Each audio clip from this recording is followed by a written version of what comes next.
today's video ay another tutorial na rin. Ang ipapakita ko sa inyo kung saan natin makikita ating recent subscribers sa ating YouTube account. So, keep on watching!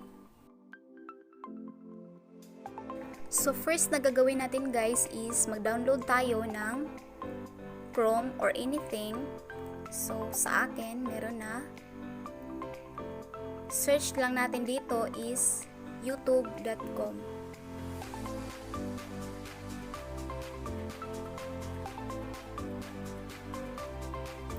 Tapos guys, ito yung lumabas. Pag ganito yung lumabas sa inyo, click mo lang tong tatlong dot sa ibabaw.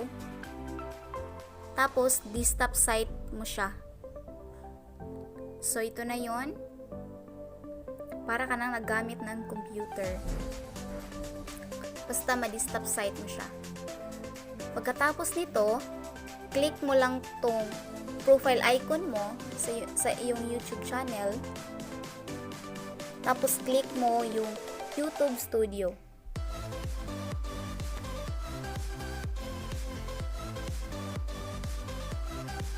Tapos dito guys, makikita mo yung recent subscriber mo.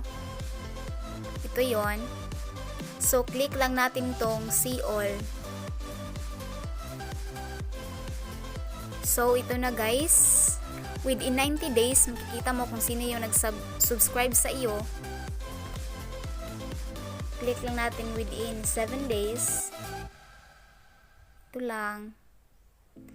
Dito mo lang makikita yung mga recent subscriber mo.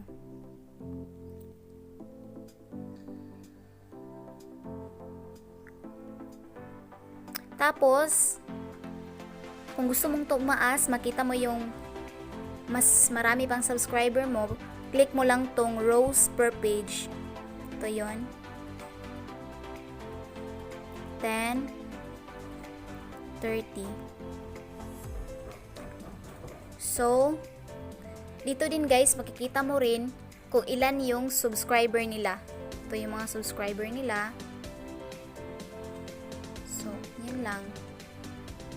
That's all guys. Thank you for watching. See you next time. Sana guys, nakatulong ako sa inyo. At kung meron kayong gustong malaman, paki-comment lang sa baba. And kung interesado kayo sa ganitong video, huwag niyo kalimutan mag-like, mag-comment, at mag-subscribe.